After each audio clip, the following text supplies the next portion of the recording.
Massive 7.2 earthquake strikes Alaska again today, days after the 8.2. No tsunami warning. A lot of activity around the Pacific Ring of Fire. And this is on the day that we've had the huge earthquake, the destructive earthquake in Haiti. We've had a devastating 7.2, well, massive, not devastating, there's not too many people, but it has shaken Anchorage. 7.2 earthquake in Alaska today, days after the 8.2. We've had a tremendous number of earthquakes, sevens and eights in the past few days. The 8.2 here, these are still aftershocks. This is a 6.9, but we have NOAA showing it at a 7.2. No tsunami warning. And this is what they say, 7.2. I'm going to call it 7.2, but USGS says, others say 6.9. We've had the Philippine earthquakes a few days ago, 7.1. And today we've had the devastating 7.2 in and huge aftershocks taking place in Haiti. We have the 8.1, in the South Atlantic. So we have a tremendous number of sevens and eights going on in the past few days. And obviously all these massive earthquakes basically around the Ring of Fire, and this one here in this subduction zone here, the Sandwich Islands between South America and Antarctica.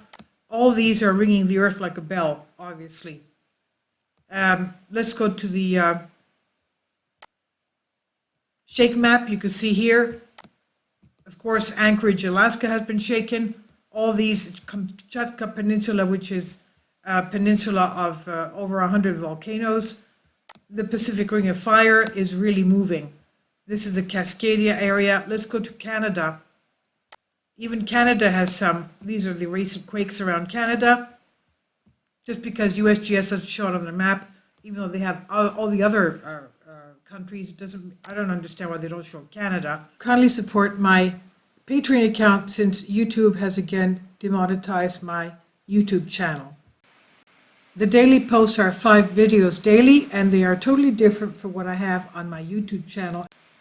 Thank you so much for your support and that you find all my content so interesting. You'll find the Patreon account details in the description box below.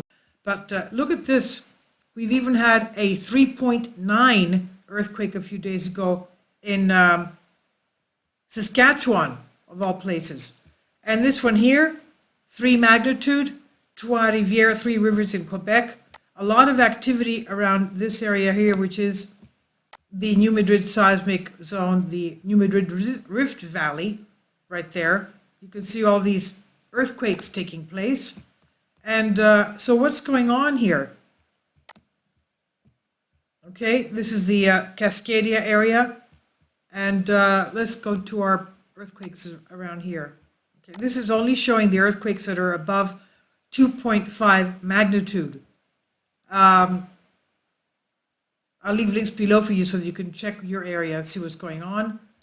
Let's go here and going back to the aerial. Okay, this is it right here. The location of the 8.2 in the Aleutian Islands, as you can see here. Okay, pulling out. Let's go to our map so you can see where Anchorage is. Where are we? Fairbanks, Alaska, Dawson. Okay, Anchorage is around here anyway. Pulling out again. Sorry, you can't see it. There's Anchorage right there. Okay. So all of this Alaska has been shaken. We have a tremendous amount of volcanoes there. I think 3 of them had erupted in the past few days. All this, of course, is a huge subduction area having to do with the Pacific plate going under the North American plate. And that's why we have all this activity. Here we are, the Aleutian Arc of volcanoes, approximately 3,000 kilometers from the Gulf of Alaska in the east leading to the Kamchatka Peninsula in the west, marks the region where Pacific plate subducts into the mantle beneath the North American plate, and this subduction is responsible for the generation of the Aleutian Islands and the deep offshore Aleutian Trench. Then the curvature of the arc results in westward transition of relative plate motion from trench normal compressional in the east to trench parallel transitional in the west. Now going to the, we've had, of course, a lot of big quakes. And let's go here.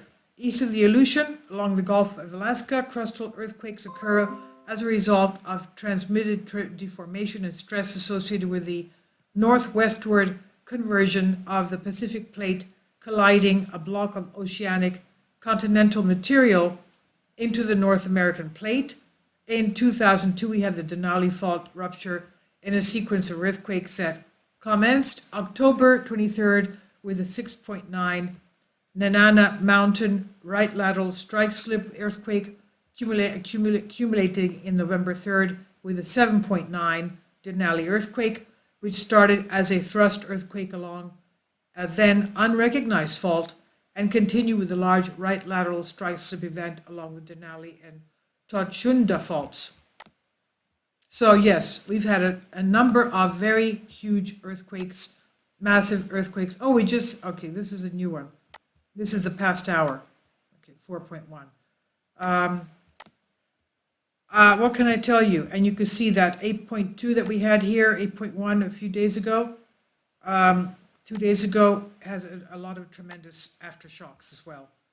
A lot of tremendous aftershocks in Haiti, as well as Puerto Rico, moving there, and of course the Mid-Atlantic Trench right there, and the Philippine 7.1, sorry, 8.2 was the Alaska.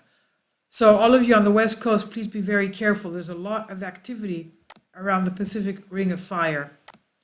I'll leave links below for you for this. Thank you for your support.